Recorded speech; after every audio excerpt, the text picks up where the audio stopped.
Welcome to ADTV. Now I must say, it's not very often we get to open with a shot as good as this, but a couple of days ago we set Phil the task of catching us some Crucians, and as you can see this morning, it's gone pretty well. Some beautiful bars of gold, and if you don't get it right, they can be rare as a bar of gold as well. So we'll get these fellas slipped back, and Phil, I'm going to pick your brains to exactly how you done it.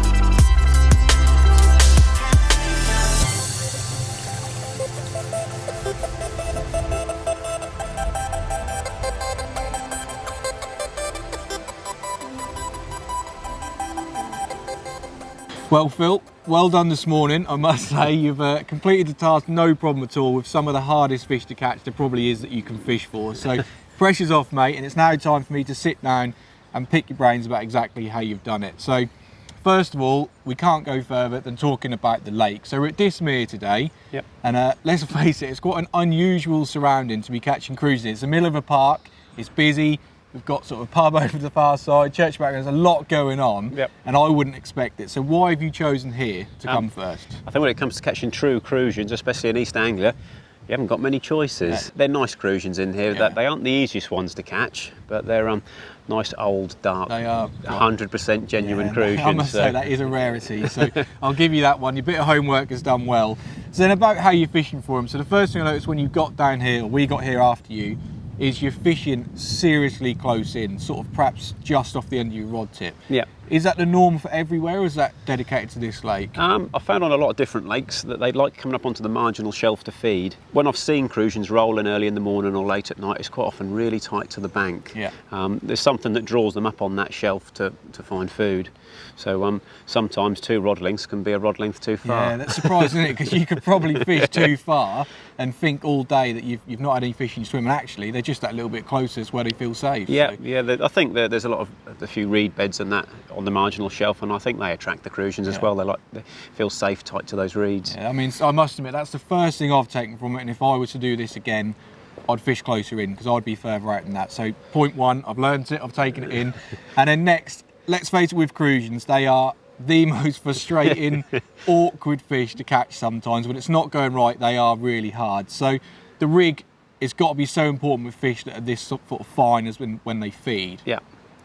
Let's talk through your rig and why you've chosen to fish the rig that you have. Yeah, well, I'm float fishing with the lift setup. Yep.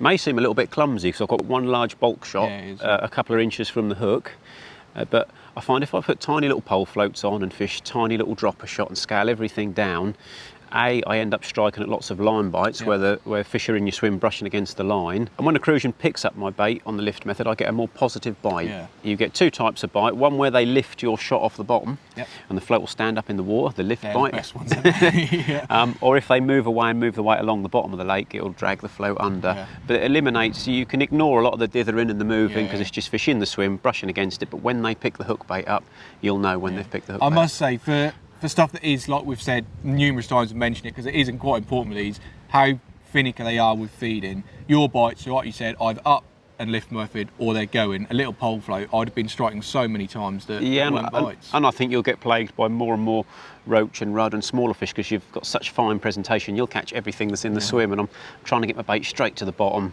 and trying to get where the Crucians are. Well, it definitely were, mate, so well done. And there's a couple of quite important things about the rig, I would say, that you have to do in this situation. One is the float is extremely sensitive, yeah? So you've chosen that for a reason. Yeah. And it's different colour paint on it at the top, and I guess that's for just visuality of small little bites? Yeah, and it doesn't matter what shade of water you put your float in, you'll see one of those colours. Another aspect is the shot I've got on there. I think it's a AAA shot. If I'm not deep enough, it'll pull the float completely under. That's sensitive. So it's a bit like plumbing your depth all the while. And if you're a little bit over depth and you just tighten the line up, you can draw the float down to sit as much of the float out as you want. Yeah, very good. And then also your line and your hook, so light lines, small hooks, that's a must, isn't it? Yeah, and I've recently gone on to smaller hooks for Crucians. I used to probably not give them enough credit. You know, they're finickier than you think. Little things, I've now gone down to a size 16, even an 18 hook, and if I use a piece of sweet corn, I rummage through the tub to find a small piece of sweet corn. No, it all makes sense, mate, I must say. And then that takes us on to the last little bit, and you've mentioned there, is a bit on baits. So from what I've seen today, you're feeding some dampened down micros, and then you've got some soft pellets or some corn on the hook. Is that standard baits, or is it more suited to here? It is for my float fishing for Crucians. The pellets are brilliant. The reason I damp them, there's two reasons. One is it's easy to feed them. Yep. Because you can squeeze them together in a compact ball and put them straight at your float. Yeah, nice. As soon as they hit the water, they're going to break down and disperse nicely. If you feed those tiny pellets dry, a lot of them will float on the surface, and with the amount of ducks and geese and everything in here, it would be a nightmare. And sweet corn and the little soft pellets, they're a bit like the pellets that you're feeding. The main thing, I think, is the location. You know, the pellets, corn, exactly. It's all crucial. And then potentially there's a gap in there for sort of maggots or casters if there was. You've caught a load of roach today, even on pellets and corn, so that's the reason for not for that. If you were lucky enough to have a lake that didn't have numbers of silverfish in, I'm sure fishing a size 18 with a single caster or a single maggot, you'd catch more Crucians, but you'd cast it out here and in 10 seconds you'd have a roach on it, so it's not an option. Very good, mate. Well, I must say, you are slightly crazy, but you got up at, what time did you get up this morning? 10 to 5, first cast. So I think now with the sun coming up and the clouds clearing, probably your chances are gone. So perhaps a well-deserved drink in the pub, but I hope that those tips you can take forward and get yourself on the bank, catching some Crucians.